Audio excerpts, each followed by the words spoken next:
네, 우리 이제 친구들 예배를 함께 준비하도록 하겠습니다. 우리 이제 예배를 준비하도록 하겠습니다.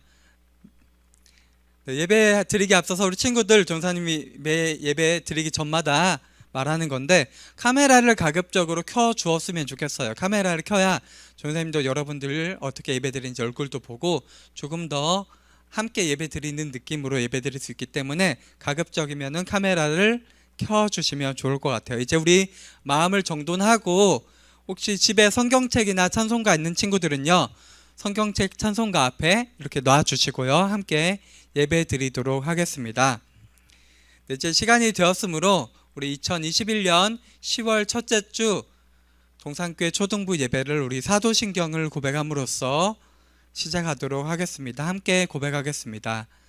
전능하사 천지를 만드신 하나님 아버지를 내가 믿사오며 그 외아들 우리 주 예수 그리스도를 믿사오니 이는 성령으로 잉태하사 동정녀 마리아에게 나시고 본디오 빌라도에게 고난을 받으사 십자가에 못 박혀 죽으시고 장사한 지 사흘 만에 죽은 자 가운데서 다시 살아나시며 하늘에 오르사 전능하신 하나님 우편에 앉아 계시다가 저리로서 산자와 죽은 자를 심판하러 오시리라. 성령을 믿사오며 거룩한 공회와 성도가 서로 교통하는 것과 죄를 사하여 주시는 것과 몸이 다시 사는 것과 영원히 사는 것을 믿사옵나이다. 아멘. 이 시간 우리 함께 어린이 찬송가 430장 내게 있는 향유 옥합 함께 찬양 부르도록 하겠습니다. 우리 함께 찬양 부르겠습니다.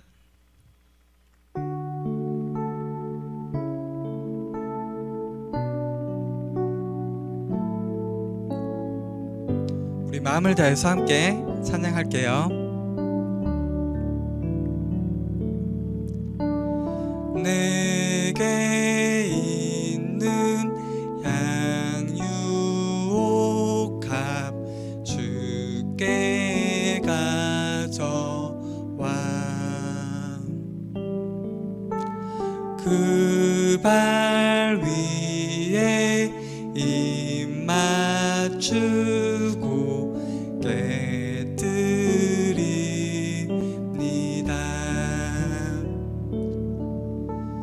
나를 위해 험한 산길 오르신 예수 걸음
아멘. 이 시간 우리를 대표해서 4학년 4반 김시윤 어린이가 기도해 주겠습니다. 함께 우리 눈 감고 손 모으고 기도하겠습니다. 아멘. 네, 감사합니다. 이제 오늘 함께 나눌 말씀 한번 읽어보도록 하겠습니다. 오늘 예배 설교에 앞서서 함께 읽는 말씀은 한 절이고요. 설교 중간중간에 필요할 때 말씀을 함께 추가해서 읽도록 하겠습니다. 우리 함께 출애굽기 1장 6절에서 7절 말씀, 여기 나온 한 페이지가 오늘 함께 읽을 말씀 전체인데요. 우리 한 목소리로 한번 읽도록 하겠습니다. 함께 읽겠습니다. 요셉과 그의 모든 형제와 그 시대의 사람은 다 죽었고 이스라엘 자손은 생육하고 불어나 번성하고 매우 강하여 온 땅에 가득하게 되었더라. 아멘. 오늘 함께 나눌 말씀의 제목은 고통받는 이스라엘입니다. 오늘 이제 전도사님과 그동안 오랜 시간 동안 창세기의 이야기를 함께 예배 가운데 또한 말씀 가운데 다루었어요. 오늘은 창세기에 이어지는 출애굽기 말씀을 처음 함께 들으려고 해요. 쉽게 우리가 생각할 때는 창세기 그리고 출애굽기 하면은 다른 책이기 때문에 내용이 어떻게 이어질까, 어떻게 내용이 다르지 않을까라고 생각할 수 있는데요. 창세기와 출애굽기는 서로 함께 이어지는 내용인데요. 창세기와 출애굽기 사이에 좀 시간적인 간격이 있어요. 어느 정도 간격이 있냐면요, 창세기의 지난주 오늘 함께 우리 나눈 말씀에서는 이제 요셉의 아버지 야곱이 죽었어요. 그리고 그 이후에 요셉이 한 120살 정도 나이가 되어서요, 그의 형제들보다 조금 먼저 120살의 나이로 이제 세상을 떠나게 되었어요. 오늘은 그러면은 그 창세기 마지막에 요셉의 죽은 이후에 이제 출애굽기가 시작되는데요. 출애굽기에 이제 요셉의 형제들의 이야기가 간단하게 맨 처음에 나오고요. 형제들의 이름들 이렇게 나온 다음에 오늘 조금 전에 읽은 전도사님과 함께 읽은 말씀으로 출애굽기가 이제 새롭게 시작이 되어요. 이제 요셉의 모든 형제들, 그리고 요셉과 함께 살았던 모든 그 시대의 사람들, 어떤 사람들이 있죠? 요셉이 섬겼던 애굽의 왕 바로가 있었고, 그 당시에 모든 애굽의 신하들, 그리고 요셉이 이제 가나안 땅으로부터 형제들, 가족들이 모두 이주해 왔죠. 70명 정도 되는 모든 가족들이 가나안 땅에서 애굽 땅으로 이주해 왔는데, 그 시대 모든 사람이 이제 죽은 거예요. 죽은 이후에 시간이 여기 PPT를 보면 몇 년이라고 나와 있죠? 대략적으로는 400년, 좀 더 구체적으로 하면 430년인데요. 이 430년이라는 숫자는 성경에 정확히 이 숫자가 나와 있지는 않은데, 성경의 많은 역사적 사실들과 내용들을 유추해 보았을 때 430년 정도의 시간이 이제 지난 거예요. 430년의 시간이 지나고요, 이제 어떤 일이 있었냐면요. 네, 클릭 한 번만 해주세요. 네, 이제 시간이 400년 이상의 시간이 흐르니까 이제 새로운 애굽의 바로 왕이 이제 계속해서 바로 왕이 있었죠.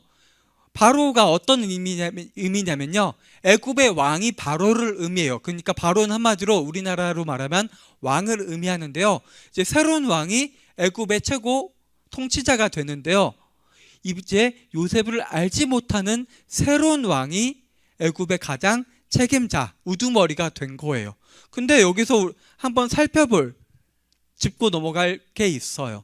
요셉을 알지 못하는 새 왕은요, 우리가 쉽게 생각하면 어떤 걸 생각하기 쉽냐면요, 어떤 시간이 400년이 흘렀기 때문에 이제 요셉 당시에는 애굽의 2인자였는데 이제 시간이 많이 지나서 새로운 왕이 올랐기 때문에 요셉을 아무래도 잘 알지 못했구나, 기억에서 이제 사라졌구나라고 생각을 할 수도 있는데요, 이것보다 조금 더 내용을 따져보면요, 이 새 왕은요, 애굽의 새로운 왕조가 들어섰다고도 할 수 있는 거예요.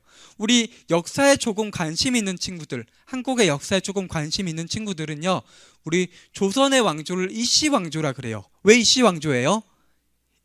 조선의 첫 번째 왕이 이성계였어요. 그래서 그 성이 이씨죠. 그래서 이씨 왕조라 그랬고요. 그럼 조선은 어떤 왕조 다음에 생겼죠?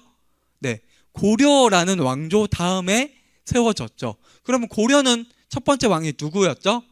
알고 있는 친구들이 있을 수도 있을 것 같아요. 왕건, 태조 왕건이라고, 그러니까 왕씨 일가들, 그러니까 고려는 왕씨였는데 이제 새로운 왕조. 왜 왕조가 바뀌게 되었어요? 이성계가 고려 왕에게 대항해서 한마디로 반란을 일으켜서 새로운 왕조가 들어서게 된 거예요. 여기 전도사님과 함께 읽은 여기 말씀이 있죠. 요셉을 알지 못하는 새 왕은요, 아무래도 요셉에 대한 기억이 잊혀졌기보다는요, 새로운 왕조, 반란이 일어나서 새로운 왕조가 들어섰음을 의미할 가능성이 높아요. 이렇게 새로 일어난 왕이요, 애굽을 새롭게 다스리게 되었는데, 보통 왕조가 바뀌면 어떻게 해요? 왕조가 바뀌면요, 그 전 왕조 사람들을요, 일반적으로 다 그 자리에서 물리치고 높은 자리에서 물러나게 하고, 거기서 더 나아가서 그 이전 왕조 사람들을요, 대부분 죽여요. 죽이고 자리에서 없어지고 이제 흔적이 없게 해요, 일반적으로.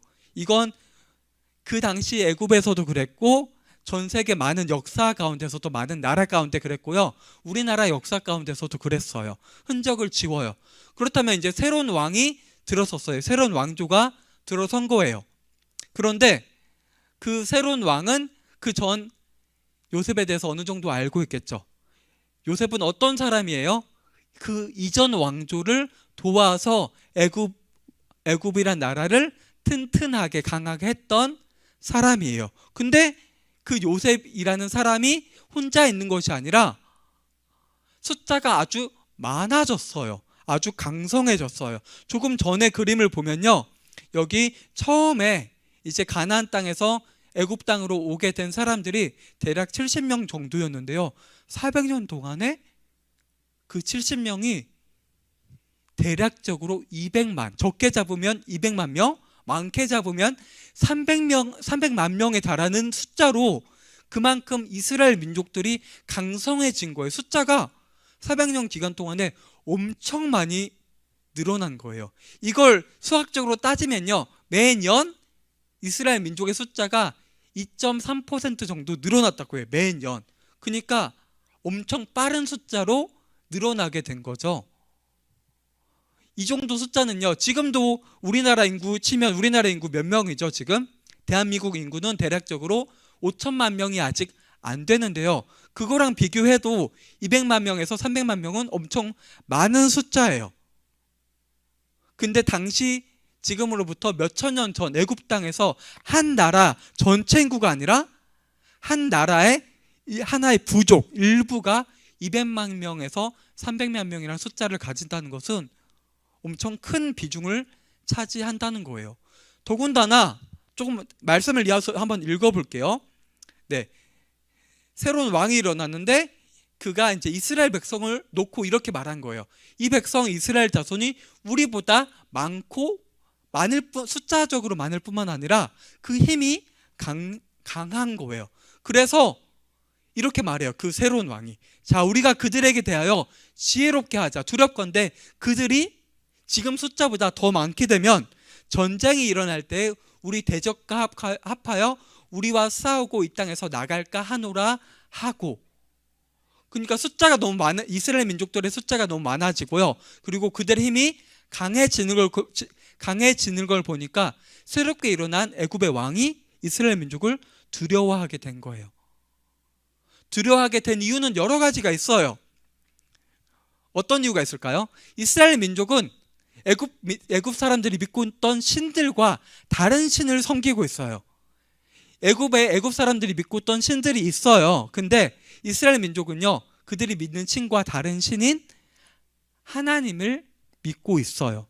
그러니까 믿고 있는 신이 다르니까 여러 가지 이질적인 것들이 있는 거예요. 문화도 다르고, 그리고 또한 이스라엘 민족들은 애굽 사람들 일반적으로 농사를 지었는데 목축을 했죠. 양, 염소 이런 것들, 가축들을 키우면서 살았고, 그리고 그 이스라엘 사람들이 살고 있는 지역도 고센 땅이라고 해서요, 애굽 사람들이 살고 있는 지역과 구분되어 있어요. 그리고 이스라엘 민족들이 살고 있는 지역은 애굽 나라 중에서 국경선, 그러니까 한쪽 끝에 있었던 거예요. 그러니까 애굽 왕이 생각을 했을 때 이 이스라엘 민족이 스스로 반란을 일으킬 것 같지는 않은데, 만약에 우리 애굽 나라와 대항하는 다른 강한 나라가 만약에 있을 때 이스라엘 민족들이 애굽에 속하지 않고 그 다른 나라, 우리와 대항할 수 있는 다른 나라에 붙어버리면 우리가 약해질 수도 있구나. 우리가 공격을 당했을 때 이 이스라엘 민족들이 우리에게 큰 해가 될 수 있겠구나. 그리고 이 사람들이 혹시나 마음을 바꿔서 우리 땅에서 나가버리고 다른 나라와 힘을 합쳐버린다면 우리나라에게 정말 애굽 나라에 큰 위기가 될 수 있겠구나라는 생각을 하게 된 거예요. 사실 이런 생각을 하게 된 건요, 많이 이상한 생각은 아니에요. 이건 어떤 다른 나라 왕도 그 나라의 대다수의 사람들과 인종이 다르죠. 그리고 믿고 있던 신이 다른데 그 사람들 숫자가 많아지면은 이러한 위기감을, 두려움을 느낄 수도 있어요. 그래서 이 새롭게 일어난 바로 왕은요, 인간의 머리, 지혜를 나름대로 사용한 거예요. 그렇기 때문에 이스라엘 민족을 좀 억압하고 눌러서 우리 밑에, 그 전에는 이스라엘 사람들이 애굽 사람들과 동등하게 같은 시민권을 가진 동등한 존재였는데 우리 밑에 둬서 우리가 통제할 수 있도록 하자라는 인간의 지혜를 사용하게 된 거예요. 그래서 어떻게 해요? 그 다음 말씀을 보면요, 감독들을 이스라엘 민족들 위에 세워요. 그리고 이스라엘 민족들에게, 이스라엘 사람들에게 무거운 짐을 지워서 그들 스스로의 이익을 위해서 어떤 일을 하는 것이 아니라요, 바로 왕을 위해서 국고성 비돔과 라암셋 두 성을 건축하게 하라고 명령을 해요. 여기서 국고성, 여러분 성은 알죠? 성. 근데 국고성이 무엇이냐면요, 국고성은 그 애굽 나라에서 식량들 그리고 무기들을 비상시를 대비해서 비축해 두고 저장해 두는 그런 성을 말해요. 특히 이 국고성은요, 보통 국경지대에 있어요. 아까 근데 전도사님이 말했었죠. 이스라엘 민족들은 애굽 땅 중에서도 또 한쪽 국경선 쪽에 있었다고요. 그래서 국고성을 지어서 혹시 다른 나라가 공격을 했을 때 그 국고성을 통해서 방어를 하는 목적으로 이스라엘 민족들에게 이 두 성 이름이 뭐예요? 비돔, 첫 번째 이름 비돔, 두 번째 라암셋, 두 성을 건축하게 한 거예요. 근데 여기 내용을 잘 보면요, 첫 번째 내용을 보면 여기 감독들을 그 위에 세운다는 내용이 있죠. 이 말이 어떤 의미인지 알아야 돼요. 이 말은요, 이스라엘 민족들 위에 그들을 지시하고 통치하고 감독하는 사람들을 세운다는 거예요. 한마디로 이 그림을 보면 어떤 느낌이 들어요? 여기 한 사람이 채찍을 들고 감독하고 감시하고 있죠. 이스라엘 민족들을요, 그 전에는 자유권이 있는 자유민이었는데 이제 애굽 왕 바로가 힘으로 그들에게 명령해서 노예처럼 그들을 부려먹고 사용한다는 거예요.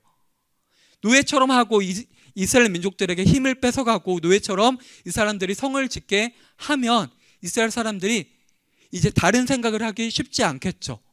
자기들이 너무나도 힘들고 어렵기 때문에 하루하루를 이러한 고통과 어려움 가운데서 살아가기 때문에 다른 생각을 품지 않겠구나. 그래서 바로 왕이 나름대로 이러한 지혜를 사용한 거예요. 한마디로 우리가 인간적인 생각으로 볼 때는 바로의 아이디어가 좀 현명하구나, 좋겠구나라고 생각할 수도 있겠죠. 근데 그래서 그러면 바로 왕은 왜 이런 아이디어, 왜 이런 지혜를 낸 거예요? 이스라엘 민족이 너무 강해지니까, 너무 힘들고 어려우면은 그 숫자가 늘어나는 게 줄어들고 이스라엘의 강함이 조금 약해지겠구나라는 생각을 해서 이런 명령을 함으로써 이스라엘 민족을 힘들게 했어요. 근데 그 결과는 어떠했을까요? 그 다음 말씀 보면요, 근데 바로 왕의 생각과는 달리 이스라엘 민족은 학대받을수록, 그러니까 더 어려운 일을 바로 왕에게서 얻고 더욱더 힘들고 어려울수록 이스라엘 민족들은 그 숫자가 계속적으로 늘어나고 그 힘이 계속적으로 강해진 거예요. 어떻게 이런 일이 있을 수 있었을까요? 그 이유는 당연하게도 하나님께서 이스라엘 민족과 함께 하셨기 때문이에요. 그리고 400년의 기간 동안에 70명밖에 없었던 이스라엘 민족이 400년 후에 200만 명에서 300만 명이라는 엄청난 숫자로 늘어날 수 있었던 이유 또한 무엇이에요? 우리 창세기 앞부분 내용을 생각해 봐야 돼요. 하나님께서 약속을 하시죠.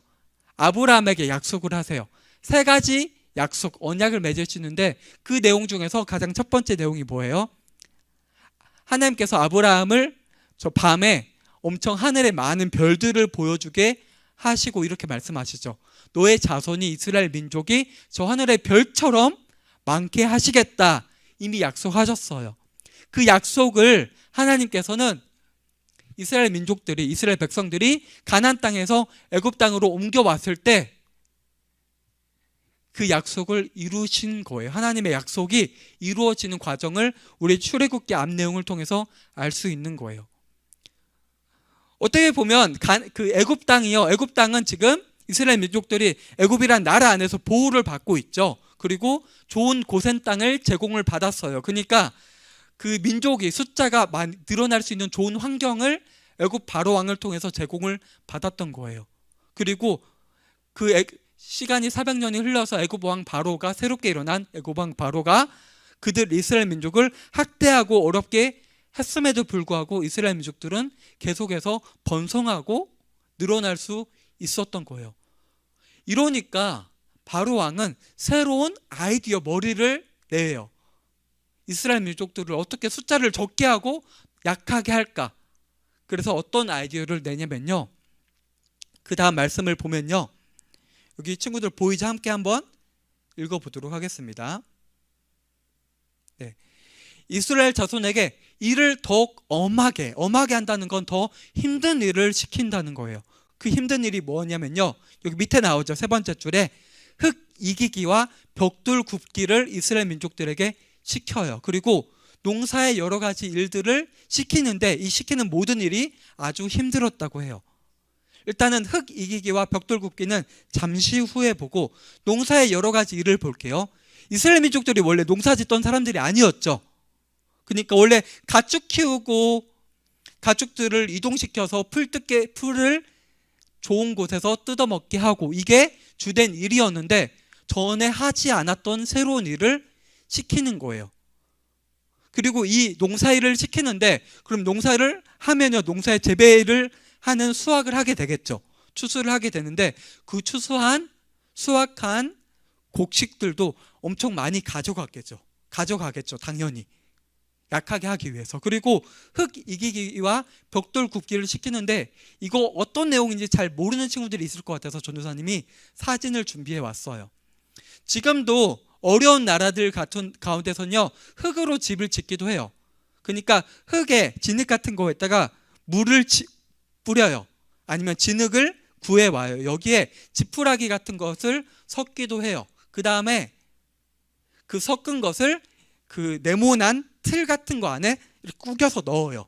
판 안에. 그래서 그걸 바닥에 이렇게 내려놓으면 어떻게 되냐면 이런 식으로 벽돌 모양이 되죠. 이게 흙벽돌이라고 해요. 지금도 우리나라에서도 황토벽돌을 이런 식으로 만들어요.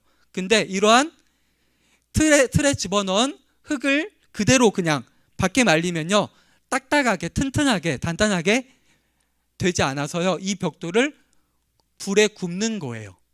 그래서 그걸 어떻게 해요? 이렇게 흙벽돌을 만들어서 아까 국고성을 만들라고 이전에 명령을 했었죠. 그러니까 그러한 국고성을 만드는데 그 재료까지도 이스라엘 민족들이 스스로 하게 한 거예요. 근데 이 일이 아주 힘들고 어려웠어요.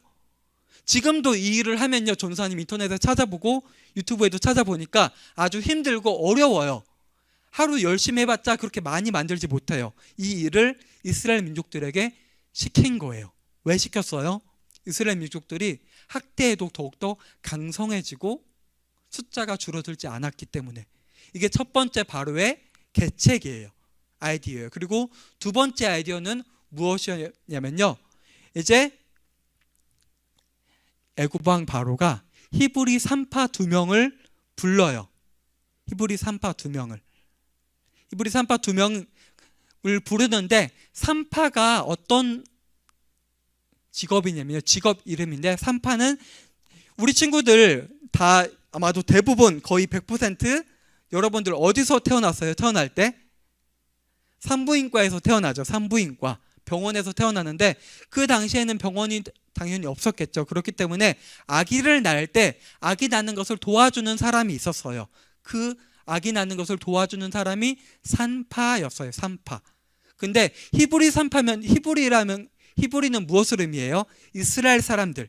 이스라엘 사람들이 아기가 태어날 때 도와주는 산파 2명을 불렀다는 거예요. 불러서 어떻게 명령하냐면요. 아기 낳는 것을 도와줄 때 여자아이가 태어나면 그대로 두는데 그 아이가 남자아이면은 태어나게 할 때 도와줄 때 몰래 그 남자아이를 죽이라고 애굽왕 바로가 2명의 산파에게 명령을 한 거예요. 이 명령을 들은 산파는 애굽왕 바로의 명령을 당연히 들을 수밖에 없겠죠.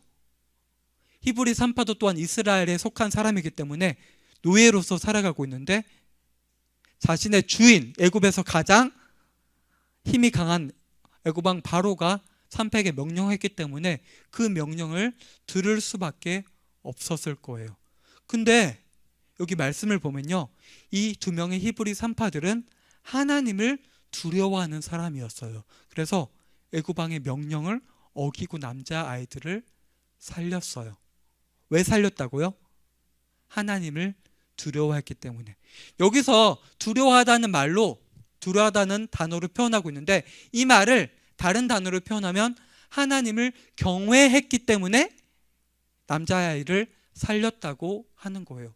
경외가 무슨 의미냐면요, 경외라는 단어 뜻 안에 두려워하다는 의미가 들어가 있긴 해요. 근데 이걸 좀 다른 식으로 표현하면 히브리 산파들은 애굽 왕보다 하나님을 더욱더 귀중하게, 더 존경하고 더 큰 분으로 여긴 거예요. 그렇기 때문에 자신들이 그 애굽 왕 바로의 명령을 듣지 않으면은 죽음을 당할 수도 있는데 그럼에도 불구하고 애굽 왕 바로의 명령을 무시하고 이스라엘 남자아이들을 살렸어요.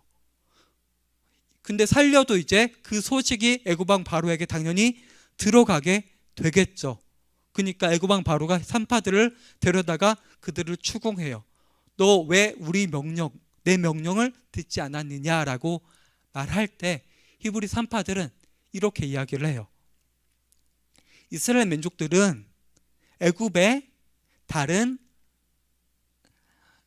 아이들과 달라서 산모들도 건강하고 아기들도 건강해서 우리가 이제 연락을 받고 도우러 가기 전에 이미 남자아이들이 다 태어나서 우리가 어떻게 손 쓸 수 있는 방법이 없습니다라고 이야기를 해요. 이 이야기가 어쨌든 애굽 왕 바로에게 이해가 돼서 히브리 산파들은 애굽 왕 바로의 벌을 받지 않고 계속해서 아기를 낳으러 도울 때마다 남자아이들을 살리게 되어요. 그리고 이러한 하나님을 경외하고 두려워했던 히브리 산파들은요, 하나님의 복을 받아서 하나님께서 그들에게 은혜를 베푸셔서 하나님이 그 히브리 산파들의 집안을 흥왕하게 하셨다고 해요. 흥왕하게 하셨다는 건요, 하나님께서 그 집안들을 돌보시고 귀하게 여기시고 복을 주셨다는 의미예요. 왜 복을 주신 거예요? 히브리 산파들이 그들이 목숨의 위협을 받을지라도 애굽 왕 바로보다 하나님을 더욱더 경외하고 하나님을 믿었기 때문이에요. 이렇게 첫 번째 방법, 두 번째 방법, 애굽 왕이 지혜를 내서 이스라엘 민족, 하나님이 함께 하시고 복을 주시는 이스라엘 민족을 무너뜨리려고 하지만 여전히 이스라엘 민족들은 힘이 강하고 그 숫자가 계속적으로 늘어나요. 그래서 결국 마지막 아이디어를 애굽 왕 바로가 내는데요. 그건 이거예요. 한번 읽어볼게요. 내용 읽어보는 게 아니라 그림을 볼게요. 마지막 방법은 뭐냐면요, 애굽 왕이 이제 애굽 모든 나라 사람들에게 명령을 하는데 어떤 명령을 하냐면 히브리 사람들이 이제 아기를 낳으면 남자아이는 무조건 하수에 강에 버리라고 하는 명령을 내려요. 그 아기가 살아있는데 남자면 그냥 다 죽이라는 거예요. 한마디로 엄청 끔찍한 저주이자 끔찍한 죄죠. 이러한 일을 바로가 벌려요. 왜 그래요? 바로는 자신의 나라를, 자신의 힘을, 자신의 권력을 어떻게든 유지하고 싶었어요. 그래서 이스라엘 민족들이 반역을 하지도 않았는데, 그런 마음을 가지지도 않았는데 그들 세력이 무섭고 겁이 났기 때문에 자신의 권력을 지키고자 이스라엘 사람들이 더 강해지지 않도록, 더 숫자가 늘어나지 않도록 최후의 수단을 사용을 한 거예요. 근데 이 수단이 애굽 사람들 그리고 바로의 입장에서는 가장 확실한 해결책일 수 있겠죠. 아기를 죽여버리면 앞으로 여자아이들만 계속 태어나겠죠. 그 당시 애굽 당시에는 남자와 여자 차이가 많이 있었어요. 남자가 아기도 물론이고 남자 성인, 여자 성인은 아주 큰 차이가 있어서 남자 성인들은 자라서 이제 힘이 있으니까 남자들이 훨씬 더 힘이 강하다고 생각을 했기 때문에 밖에 나가서 농사를 지을 수도 있고 군인이 되어서 다른 나라들과 전쟁을 할 때 군인으로도 사용할 수도 있겠죠. 근데 여자들은 할 수 있는 것들이 아주 제한적이었어요. 그렇기 때문에 남자아이들을 계속해서 죽이면은 이스라엘 사람들의 숫자가 확 줄어들고 그 힘이 당연히 약해지겠죠. 그렇기 때문에 이러한 최후의 방법을 사용한 거예요. 그렇다면 이 최후의 수단 가운데 하나님께서는 이스라엘 민족을 어떻게 구원하시고 어떻게 도우실까요? 우리 전사님이 아까 말했듯이 알고 있죠. 하나님께서는 여전히 이스라엘 민족들을 돌봐주시고 함께해 주시고 계속해서 복을 주시고 계셨어요. 그 증거로 계속해서 학대를 받았지만 이스라엘 민족의 숫자는 많아지고 힘은 강해졌어요. 근데 지금은 이제 정말 어떠한 방법이 없어요. 하나님께서 이 애굽왕 바로의 힘을 꺾으시고 어떠한 새로운 기적적인 방법을 그들 이스라엘 민족에게 주시지 않는다면 이스라엘 민족들은 결국 힘이 약해지고 숫자가 줄어들어서 나중엔 시간이 많이 흐르면 멸망하고 없어질 위기에 처할 거예요. 하지만 우리는 기대할 수 있죠. 그리고 이미 그 다음 내용들을 알고 있는 친구들도 많이 있을 거예요. 하나님께서는 이스라엘 민족을 절대 버리지 않으시고 그들을 사랑하시고 돌봐주신다는 사실을요. 우리가 이걸 어떻게 보증할 수 있어요? 하나님은 한번 하신 약속을 절대 저버리지 않으시고 그 약속을 끝까지 이루시는 분이시기 때문이에요. 이제 다음 주 내용 가운데 하나님께서 이스라엘 민족들을 어떻게 도와주시고 함께 하시는지 그 새로운 내용들을 배울 거예요. 그 내용들 가운데서 우리 친구들이 하나님께서 이스라엘 민족들과 언제나 함께 하시고 복을 주셨던 것처럼 하나님께서는 이 시간 함께 예배 드리고 있는 우리 동산교회 초등부 친구들을 여전히 변함없이 사랑하시고 지켜 돌봐주시고 은혜를 베푸시는 분이세요. 그리고 하나님께서는 한번 선택하시고 은혜를 주시기로 작정하시고 자녀 삼기로 약속을 한번 하시면 그 약속을 절대 바꾸시지 않은 분이시기 때문에 우리 친구들이 그 사실을 기억하면서 하나님이 어떤 분이신지 더욱더 잘 알고 그분을 더욱더 확실하게 믿고 굳건하게 믿는 우리 친구들이 되었으면 좋겠습니다. 우리 함께 눈 감고 손 모으고 기도하겠습니다.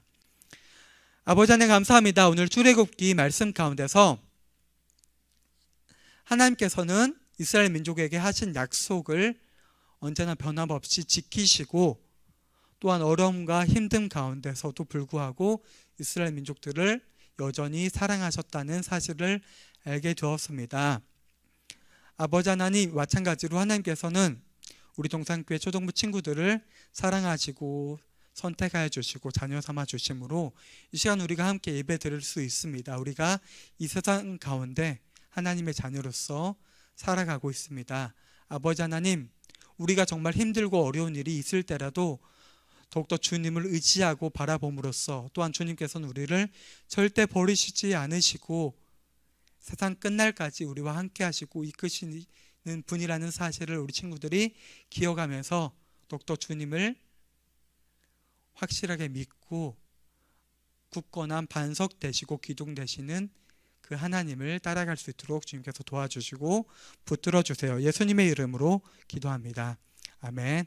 우리 이 시간 주님 가르쳐 주신 주기도문 고백함으로써 예배를 마치도록 하겠습니다. 하늘에 계신 우리 아버지여, 이름이 거룩히 여김을 받으시오며 나라의 임하옵시며 뜻이 하늘에서 이루어진 것 같이 땅에서도 이루어지이다. 오늘날 우리에게 일용할 양식을 주옵시고 우리가 우리에게 죄 지은 자를 사하여 준 것 같이 우리 죄를 사하여 주옵시고 우리를 시험에 들게 하지 마옵시고 다만 악에서 구하옵소서. 대개 나라와 권세와 영광이 아버지께 영원히 있사옵나이다. 아멘. 감사합니다. 몇 가지 광고할 내용이 있어서 광고하도록 하겠습니다. 오늘 참여한 명단을 한번 캡처 부탁드리고요. 선생님, 다음 주 성경 필사 범위는 출애굽기 2장 1절에서 10절 내용이고요. 다음 주 설교의 제목은 이집트 왕자. 많은 친구들이 이런 명칭으로 알고 있는 모세에 대해서 우리 다루도록 하겠습니다. 그리고 다음 주 대표 기도는 이제 한 바퀴가 다 돌아서 6학년 1반부터 진행하도록 하겠습니다. 그래서 각 반 선생님은 대표 기도 담당자를 미리 정해서 전도사님께 전달해 주시면 감사하겠습니다. 그리고 이제 오늘부터 성경필사 3차가 새롭게 시작이 되고요. 이제 지난주까지 해서 성경필사 2차가 마무리되었어요. 그래서 성경필사 2차를 열심히 참여한 친구들 명단은 이렇게 다음과 같습니다. 4학년에는 이시윤, 최찬, 김주찬 어린이 그리고 이민희 선생님이 있고요. 5학년에는 김세봄, 박주영, 신연아 어린이 그리고 박현숙 선생님, 김미선 선생님이 있었고요. 그리고 6학년에 전서윤 어린이, 박소희 어린이 그리고 윤상순, 홍성미, 강보현, 이명화 선생님 그리고 그 밖에 오타가 있었습니다. 송영희 부장님과 우정희 선생님이 열심히 이렇게 그리고 부감님까지 열심히 이렇게 필사에 참여해 주셨습니다. 그래서 성경 필사 2차 열심히 참여한 친구들과 교사분들께는 전도사님이 직접 기프티콘을 선물로 이번 주 중에 보내주도록 하겠습니다. 그리고 이제 3차 성경 필사가 오늘부터 이제 앞으로 7주간 새롭게 시작됩니다. 이제 그 전 필사와 관계없이 오늘부터 7주 동안 새롭게 시작되기 때문에 그동안 성경필사 참여하지 못했던 친구들도 오늘부터 새롭게 참여할 수 있으니까 7주간 길지 않은 시간이니까 열심히 한번 새롭게 참여해 주었으면 좋을 것 같습니다. 그리고 혹시 성경필사 노트를 다 사용한 어린이는요, 초등부에서 새 필사 노트를 제공해 줄게요. 그래서 그 새로운 성경필사가 필요한 친구들은 전도사님께 직접 연락을 주거나 각 반 선생님 통해서 말씀을 해주면 전도사님이 그 아이들에게 필요한 성경필사 노트를 준비를 해서 이제 그 친구들이 교회에서 받아가거나 아니면 교회에 좀 오기 힘든 친구는요, 전도사님이 직접 우편으로 보내줄 테니까요. 필요한 친구들은 전도사님이나 그리고 각 반 선생님께 말해주면 좋을 것 같습니다. 그리고 동평양 노회 대회가 이제 새롭게 10월, 11월 가운데 이제 준비 기간 가운데 진행이 되어요. 그래서 두 가지 항목으로 진행이 되는데 찬양 경연 대회와 율동 워십 경연 대회 두 가지 항목이 있어요. 그리고 각각의 항목은 이제 정해준 지정곡 한 곡이 있고요. 그리고 자유곡, 자기가 원하는 곡 하나를 골라서 참여할 수 있어요. 그래서 우리 초등부 가운데 참여하고 싶은 친구들은요, 10월 10일 다음 주 주일까지 각 반 선생님이나 아니면 전도사님께 전달해 주면 접수를 해서 그 대회는 11월 중에 있을 거예요. 11월 초쯤에 이제 열심히 준비를 해서 영상으로 찍어서 제출을 하면은 이제 그 내용을 바탕으로 평가를 해서 이제 시상이 있을 거니까 참여하고 싶은 친구들은 자유롭게 이렇게 말씀을 해주면 좋을 것 같습니다. 네, 오늘 광고 내용은 지금 여기까지고요. 이제 성경 퀴즈, 오늘 성경 퀴즈와 그리고 뒤에 나머지 다른 활동 이 시간 진행하도록 하겠습니다. 이제 성경 퀴즈는 이제 오늘 말씀 열심히 들은 친구들은 맞출 수 있을 거예요. 잠시만요.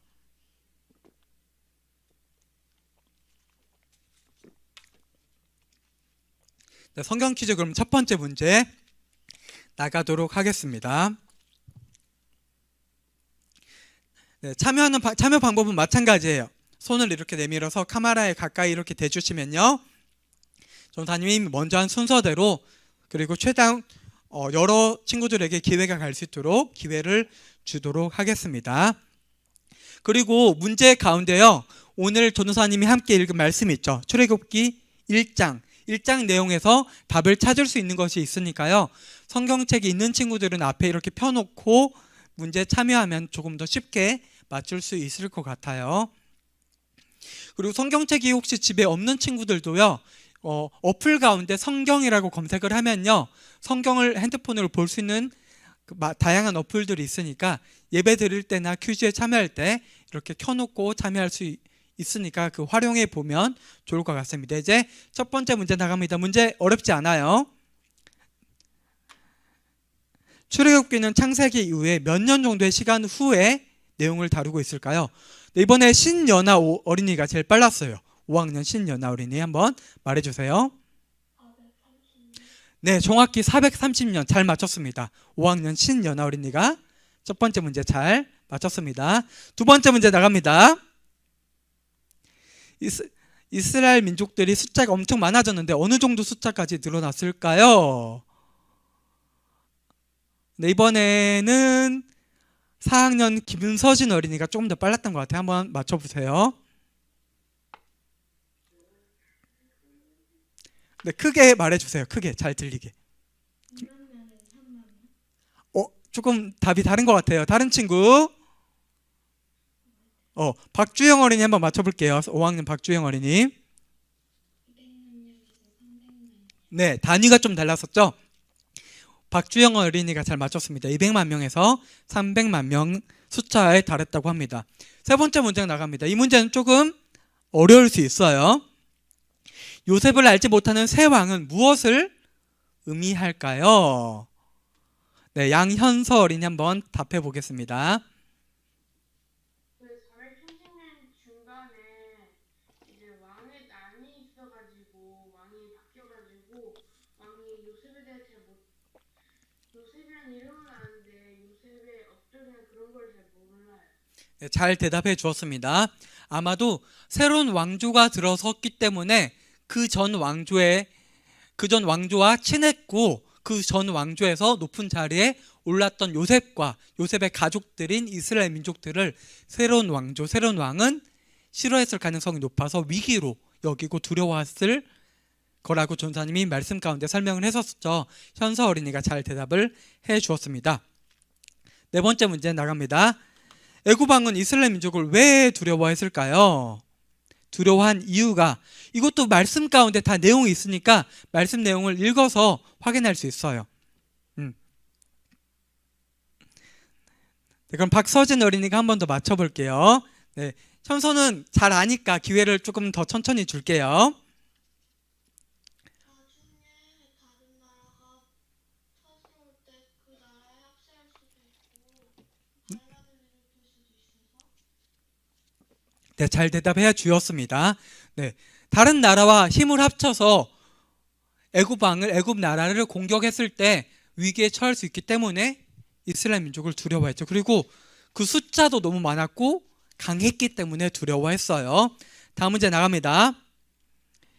이스라엘 백성에게 감독들을 이스라엘 민족 위에 세우고 그들에게 무거운 짐을 지운다는 의미는 무엇일까요? 네, 현서 어린이 대답해 주세요.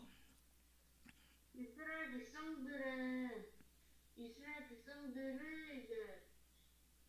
백성들에게 힘든 일을 시켜서 그 일을 시키기 위해서 이스라엘 백성의 힘을 약하게 하려는 것들.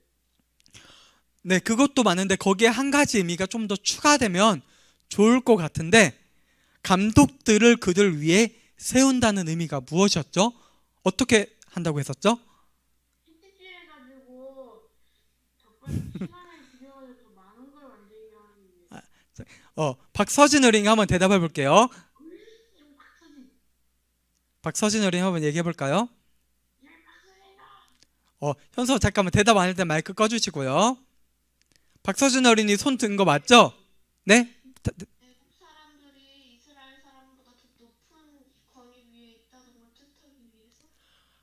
네, 둘 다 맞는데 전주사님 정확한 답을 이야기할게요. 아까 그림으로 보여주는데 그 내용들을 다 합치면 이스라엘 민족들을 노예로 삼아서 종들처럼 부려먹는다는 의미가 있었죠. 감독들을 그들 위해 세운다는 거. 그리고 그 다음 문제 이어서 나갑니다.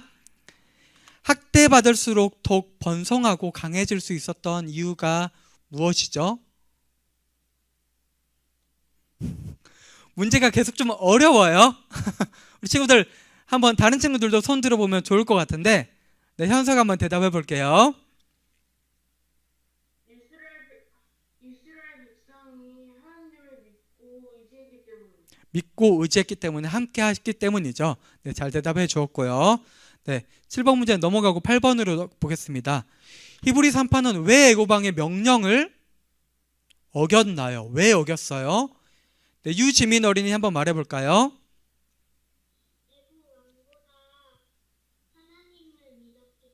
네, 믿고 두려워했기 때문에 그랬죠. 네, 잘 대답해 주었습니다. 네, 유지민 어린이 잘 대답해 주었고요. 그 다음 문제 나갑니다. 하나님을 경외한 히브리 산파들에게 하나님께서는 어떻게 하셨나요? 어떻게 하셨을까요? 최찬 어린이 한번 말해 볼게요.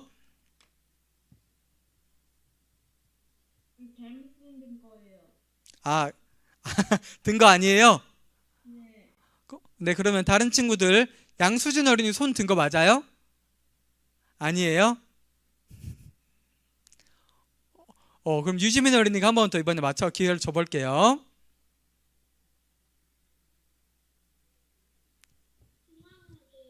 네, 흥왕하게 해주시고 복을 주셨죠. 네, 마지막 문제 나갑니다. 마지막 문제 어렵지 않으니까 한번 열심히 맞춰봐요. 애고방의 마지막 명령, 마지막 해결책은 무엇이었을까요? 어떻게 하려고 했죠? 네, 이시윤 어린이가 한번 말해볼게요. 이시윤 어린이. 네, 이시윤 어린이 말해줘 보세요. 아기를 낳았을 때 남자면은 강에 다 버리라고. 네, 강에 버리라고 아주 끔찍한 해결책을 그런 명령을 내렸습니다. 네, 오늘 성경 퀴즈는 여기까지 하고요. 지난주에 이어서 오늘도 찾기 게임 한번 이어서 해볼게요. 지난주처럼 이렇게 빠르게, 오늘은 좀 음식보다 먹을 수 있는 거긴 한데 음식은 아니에요. 조금 한 번에 봤을 때 조금 헷갈리는 것들도 좀 있을 거예요. 그러니까 그리고 지난주 여러분들 의견을 반영을 해서 좀 쉬운 것들은 좀 더 빨리 지나가게 했어요. 그러니까 딱 집중해서 눈 크게 뜨고 한번 맞춰보도록 하겠습니다. 앞부분 문제들은 좀 쉬우니까 빨리 스피드를 살려서 이렇게 손을 가까이 대주면 좋을 것 같죠? 그러면은 네, 그러면 잠시만요. 네, 그러면 첫 번째 문제 진행하도록 하겠습니다. 첫 번째 문제 나갑니다.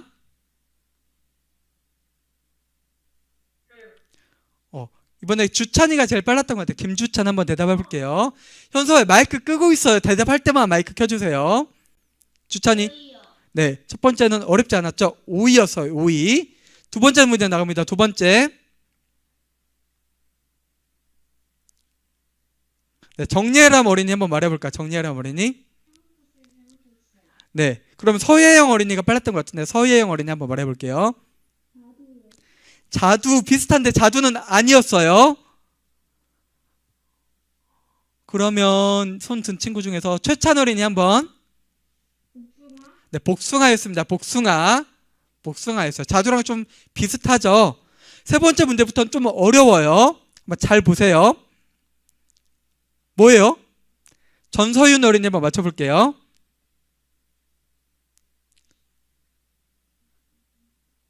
소윤이 손 든 거 아니에요?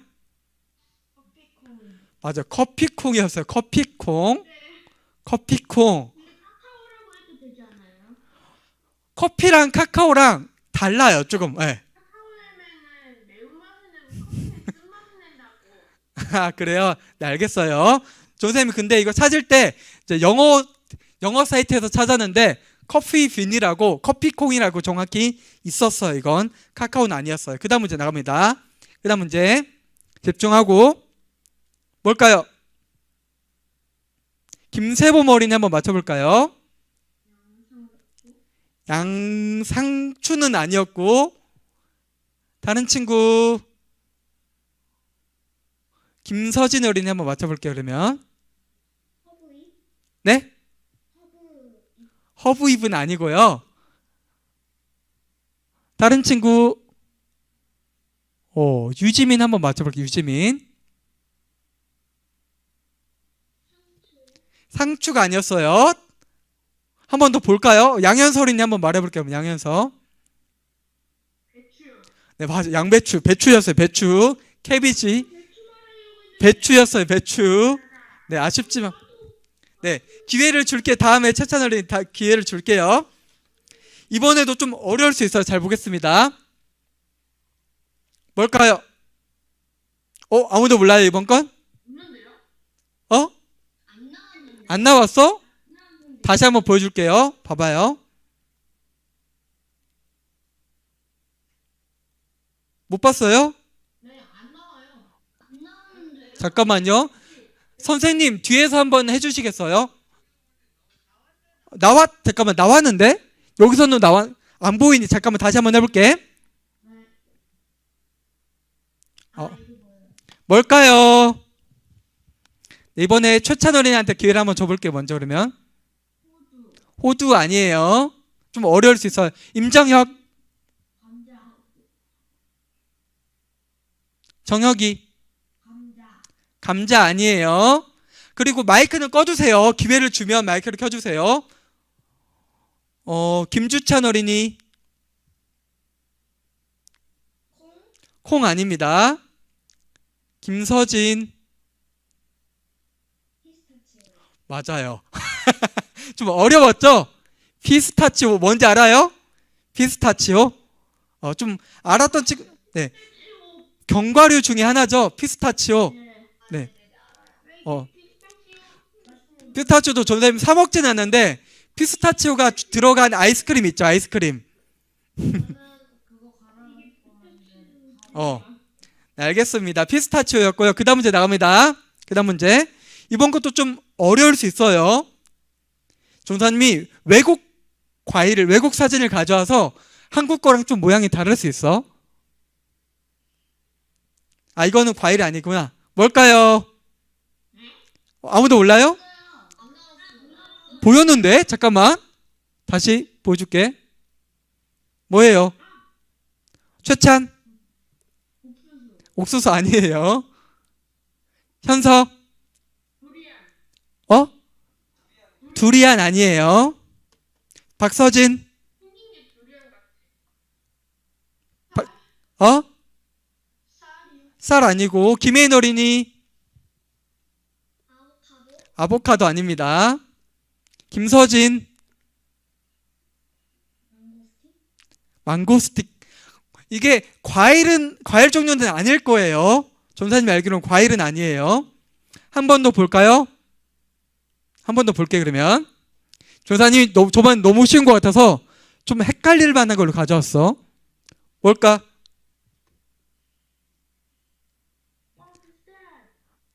손 확실히 김서진. 용과. 용과. 뭐라고요?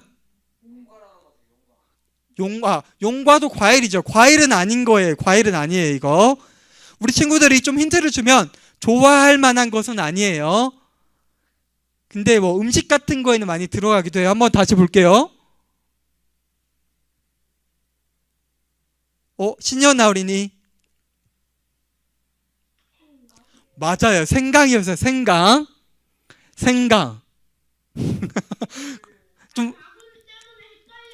좀 어렵죠? 좀 어려웠어요. 그 다음 거 나갈게요. 그 다음 거. 네, 나갑니다. 뭘까요, 이건? 최찬. 전복 아니에요. 바다에 사는 거 아니에요, 이거. 다시 한번 볼까요? 다시 한번 볼게. 뭘까요? 신년아. 신년아. 뭐라고요? 고구마 아니고 배금찬 알아요? 손 든 거예요? 네. 배금찬 말해봐요, 한번. 감자? 감자 아니에요. 박주영. 아몬드 아니에요. 모르겠어. 한 번 더 볼까요? 한 번 더 보겠습니다. 확실히 좀 어렵구나, 이번 건. 김서진. 김서진. 콩은 아니고 이시훈 손 든 거 맞아요? 아니에요? 좀 어렵구나. 선생님 그러면 혹시 커서 키보드로 왔다 갔다 한번 해주시겠어요? 한 두세 번 정도? 네. 뭘까요? 박서진. 박서진 뭐라고요? 포도 아니고 배금찬. 밤 아니고 힌트를 줄게요. 과일이에요, 과일. 그리고 마이크 다 꺼주세요. 선생님 진행하는 거랑 겹치니까 오디오가. 과일이고요. 아까 오답으로 나왔던 거예요. 김세범이 제일 빨랐어, 이번에. 자두예요, 자두. 자두. 한국 자두랑 좀 다르죠? 다르게 생겼죠? 자두였어요, 자두. 자두. 한번 그러니까 말하고 봐야 돼. 틀려도 되니까. 자두였어요, 자두. 그 다음 문제 나옵니다. 그 다음. 잠깐만, 쉿! 마이크 꺼주세요. 오늘은 좀 문제가 더 있으니까 빨리빨리 진행해야 돼요. 여러분들 저번에 좀 아쉬워하는 것 같아서 몇 개 더 준비했어요. 문제 나옵니다. 뭘까요? 서윤이. 맞아요. 블루베리였어요. 이건 블루베리. 오, 이건 잘 맞추네. 그 다음 문제 나옵니다. 바로. 뭘까요? 주찬이. 네, 석류였어요. 오, 이거 잘 맞추네, 이런 건. 석류. 석류 좋아하는 사람 있어요? 혹시? 나 석류 꽤 있네. 전사님도 새콤달콤한 것도 좋아해서 석류도 좋아하는 편인데. 그 다음 문제 나갑니다. 이건 좀 어려울 수 있어요. 전도사님은 사실 이거 본 적 있는데 본 적 없는 친구들도 있을 거예요. 봤어요? 잠깐만. 뭘까요? 잠깐만, 손 든 친구가 있어서 김서진 어린이. 아니에요. 한 번 더 보여줄게요. 뭘까요? 김주찬. 맞아요. 오, 이거 어떻게 한 번에 맞췄지? 밤이에요, 밤. 밤이요. 여러분들은 이 밤만 보는데 밤이 이 가시에 있잖아요, 가시. 이 가시를 벗기면은 이렇게 안에 밤이 나오는 거예요. 전사님 실제로 밤을 이런 걸 따본 적이 있었는데 김주찬이가 제일 빨랐던 것 같아요, 이번에. 이번에는 전사님이 진짜 빨리 한 순서대로 지금 주고 있어요, 기회를. 그 다음 문제 나옵니다. 봤어요? 현서가 이번에 제일 빨라서 한번 말해볼까? 네, 맞습니다. 멜론입니다. 멜론. 이번에도 어렵지 않았죠? 멜론인데 한국에서 보는 멜론보다 조금 색깔이 많이 노란 것 같아요. 겉에 보고. 그 다음 문제 나갑니다. 그 다음 문제 뭘까요? 이시윤 어린이. 이시윤. 딸기 아니에요. 혹시 지금 아는 친구 신연아. 뭐라고요? 호두 아니에요. 한 번 더. 혹시 아무도 몰라요? 한 번 더 볼게요. 그러면은 한 번 더 눈 크게 뜨고.